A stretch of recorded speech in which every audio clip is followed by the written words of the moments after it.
Trump Putin കൂടിക്കാഴ്ചയെ ഏറെ പ്രതീക്ഷയോടെയാണ് ലോകം വീക്ഷിച്ചത്. കൂടിക്കാഴ്ചയിൽ റഷ്യ യുക്രൈൻ വെടിനിർത്തൽ ഉണ്ടാകുമെന്നായിരുന്നു പ്രതീക്ഷ. എന്നാൽ യുക്രൈൻ യുദ്ധം അവസാനിപ്പിക്കുന്നതിലോ താൽക്കാലിക വിരാമം ഉണ്ടാക്കുന്നതിലോ കാര്യമായ പുരോഗതി ട്രംപ് പുടിൻ കൂടിക്കാഴ്ചയിൽ ഉണ്ടായില്ല. യുദ്ധം അവസാനിപ്പിക്കാനുള്ള തീരുമാനം കൈക്കൊള്ളേണ്ടത് യുക്രൈനാണ് എന്ന സന്ദേശമാണ് കൂടിക്കാഴ്ചയ്ക്ക് ശേഷം ട്രംപ് നൽകിയത്. ഇതോടെ യുക്രൈൻ യുദ്ധം അവസാനിപ്പിക്കാനുള്ള ചർച്ചകളിൽ നിന്ന് US പിന്മാറുന്നു എന്ന തോന്നലാണ് ഉണ്ടായത്. പിന്നാലെ കനത്ത ആക്രമണവുമായി റഷ്യ മുന്നോട്ട് പോവുകയും ചെയ്തു. കഴിഞ്ഞ ദിവസം യുക്രൈനിൽ അതിശക്തമായ ആക്രമണമാണ് റഷ്യ നടത്തിയത്.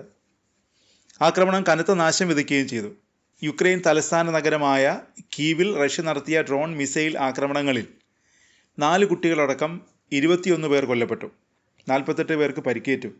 യുക്രൈനിൽ വ്യാപകമായി 598 ഡ്രോൺ 31 മിസൈൽ ആക്രമണങ്ങളാണ് റഷ്യ കഴിഞ്ഞ രാത്രിയിൽ മാത്രം നടത്തിയത്. സമീപകാലത്ത് റഷ്യ നടത്തിയ ഏറ്റവും വലിയ ആക്രമണമാണിതെന്ന് വിദഗ്ധർ പറയുന്നു. കീവിലെ 7 ജില്ലകളിലാണ് കനത്ത ആക്രമണം നടത്തിയത്. ആക്രമണങ്ങളിൽ നിരവധി കെട്ടിടങ്ങൾ തകർന്നു വീണു. റഷ്യ തൊടുത്തുവിട്ട ഡ്രോണുകളെ വെടിവെച്ചിട്ടതായി യുക്രൈൻ സൈന്യം അവകാശപ്പെട്ടു. അതിനിടെ കടലിലും യുക്രൈനെ വിറപ്പിക്കുകയാണ് റഷ്യ. യുക്രൈൻ നാവികസേനയുടെ നിരീക്ഷണ കപ്പലായ സിംഫെറോപോൾ റഷ്യ തകർത്തു. ഡ്രോൺ ആക്രമണത്തിലാണ് കപ്പൽ തകർത്തതെന്ന് റഷ്യൻ പ്രതിരോധ മന്ത്രാലയം സ്ഥിരീകരിച്ചു.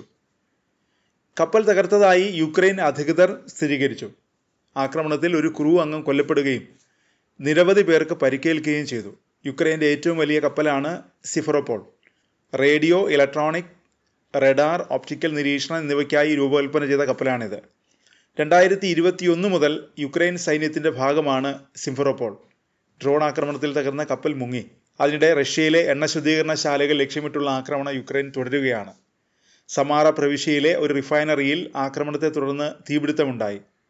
യുക്രൈൻ്റെ 102 ഡ്രോണുകൾ വെടിവെച്ചിട്ടതായി റഷ്യയും അവകാശപ്പെട്ടു. കഴിഞ്ഞ ദിവസം റഷ്യയിലെ കർസ്ക് മേഖലയിലുള്ള ആണവ നിലയത്തിൽ യുക്രൈൻ ഡ്രോൺ ആക്രമണം നടത്തിയിരുന്നു. ആക്രമണത്തിൽ ആണവ നിലയത്തിന് തീപിടിക്കുകയും ചില ഉപകരണങ്ങൾക്ക് കേടുപറ്റുകയും ചെയ്തു. എന്നാൽ ആണവ വികിരണമോ മറ്റ് അപായങ്ങളോ ഇല്ലെന്ന് റഷ്യ അറിയിച്ചു. യുക്രൈനിലെ സ്റ്റലുഗ തുറമുഖത്തും യുക്രൈൻ ഡ്രോണാക്രമണം നടത്തിയിരുന്നു. അതിനിടെ യുക്രൈനിലേക്ക് കനേഡിയൻ സൈന്യത്തെ അയക്കുമെന്ന സൂചന കാനഡ പ്രധാനമന്ത്രി മാർക്ക് കാർണി നൽകി. യുക്രൈൻ്റെ 34ാം സ്വാതന്ത്ര്യദിന ആഘോഷ ചടങ്ങിൽ മുഖ്യാതിഥിയായി എത്തിയ കാർണി കീവിലെ പ്രസംഗത്തിലാണ് ഇക്കാര്യം പരാമർശിച്ചത്. യുക്രൈന് 69.5 കോടി US ഡോളറിൻ്റെ സൈനിക സഹായം നോർവേ പ്രഖ്യാപിച്ചിരുന്നു. വ്യോമ പ്രതിരോധ മിസൈലുകൾക്കായാണ് നോർവേ ഈ ധനസഹായം യുക്രൈന് നൽകുന്നത്.